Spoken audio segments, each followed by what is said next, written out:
Assalamualaikum warahmatullahi wabarakatuh. Teman-teman semuanya apa kabar?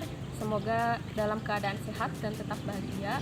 Perkenalkan, saya Reza Agustin, mahasiswa pendidikan kimia di mata kuliah pengelolaan dan pengolahan limbah.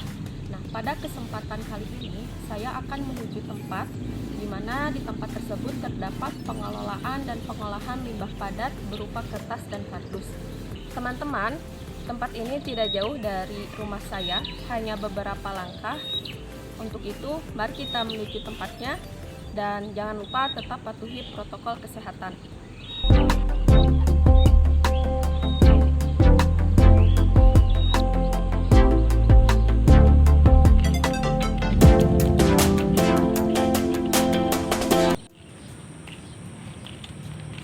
Nah, teman-teman, kita telah sampai di tempat pengelolaan dan pengolahannya. Sebelum itu, saya akan menjelaskan sedikit mengenai apa itu limbah padat berupa kertas dan kardus. Nah, limbah padat sendiri merupakan sisa atau hasil buangan dari proses industri maupun domestik. Limbah padat yang akan dikelola di tempat ini merupakan limbah padat berupa kertas dan kardus. Limbah padat yang berupa kertas dan kardus pada awalnya ini merupakan sampah organik karena dapat diurai dan didaur ulang, tapi bisa menghasilkan sampah anorganik. Oleh karena itu, walaupun sampah ini dapat diuraikan, tetapi tetap saja memberikan dampak negatif terhadap lingkungan. Kenapa? Karena dengan adanya sampah kardus kertas di lingkungan sekitar, apalagi di perairan, itu akan menyumbat aliran sungai atau akan mematikan hewan-hewan di dalamnya karena memakan kertas atau kardus tersebut. Selain itu, di lingkungan juga akan menimbulkan berbagai penyakit dan bau tidak sedap, juga pemandangan yang tidak mengenakan. Maka dari itu, dengan adanya tempat pengelolaan seperti ini akan membantu lingkungan dan masyarakat sekitar untuk mengurangi sampah yang ada dengan cara mendaur ulangnya dan menjadikan sesuatu yang bernilai ekonomis. Selain itu, tempat ini juga membantu para supplier, juga dari pemulung untuk menyalurkan apa yang mereka dapatkan di tempat ini agar bisa dikelola dengan baik. Baik, untuk selanjutnya kita langsung saja masuk ke dalam dan melihat bagaimana proses dari awal hingga akhir untuk daur ulang sampah ini.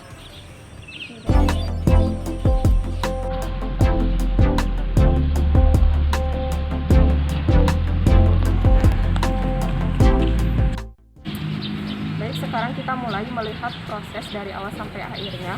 Untuk proses yang pertama, kita harus memilah terlebih dahulu sampah-sampah yang didapatkan dari supplier atau pemasok di luar sana. Nah, di sini ada beberapa sampah. Bisa dilihat, sampah yang ada di sini telah dipisahkan berdasarkan jenisnya. Tahap kedua, perendaman. Perendaman dilakukan selama 24 jam di dalam bak.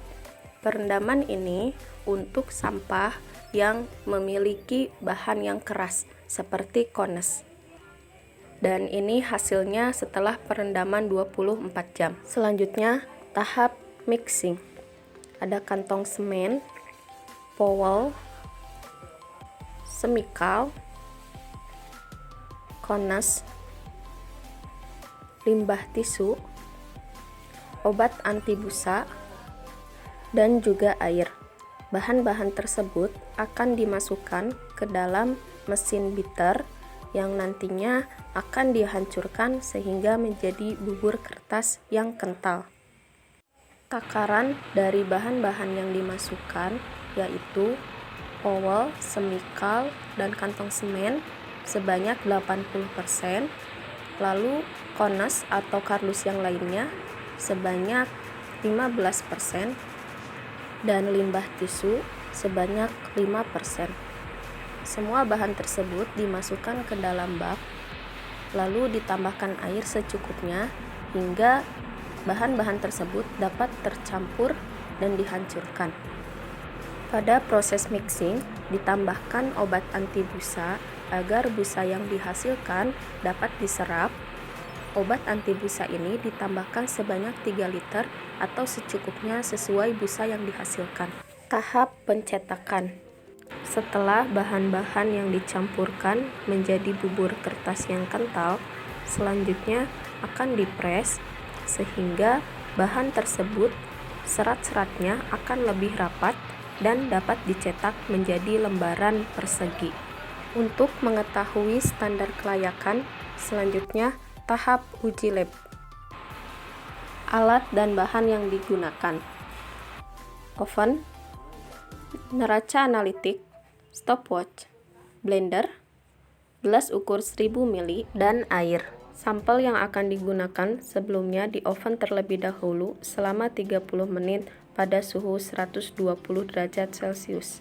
Lalu, timbang sampel seberat 4 gram untuk uji kadar busa. Pada tahap uji lab, ada 2 proses, yaitu uji kadar busa dan uji kadar serat. Setelah sampel seberat 4 gram ditimbang, lalu dimasukkan ke dalam blender, dan timbang kembali sampel seberat 1 gram untuk uji kadar serat.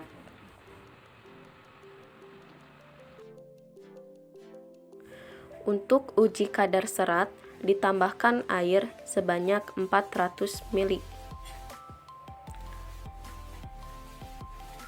Sedangkan untuk uji kadar busa, ditambahkan air sebanyak 700 ml. Air yang digunakan sebelumnya harus diukur terlebih dahulu pH-nya, yaitu air dengan pH 7 atau netral. Selanjutnya, masing-masing sampel di blender.